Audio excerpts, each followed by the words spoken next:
A little more than a minute into the flight of the Falcon 9 rocket on the Starlink 6-89 mission.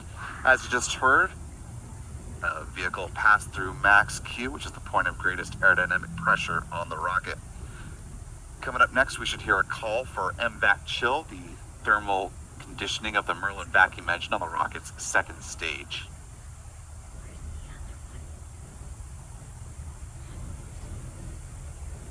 Stage 2 engine chill. Confirmation of engine chill.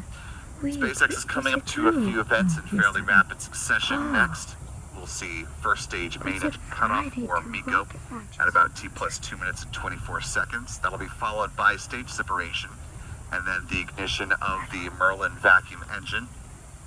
The payload fairings will jettison just before the 3-minute mark in flight.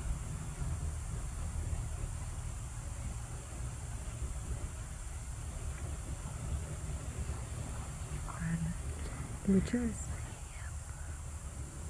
Será? So that's good.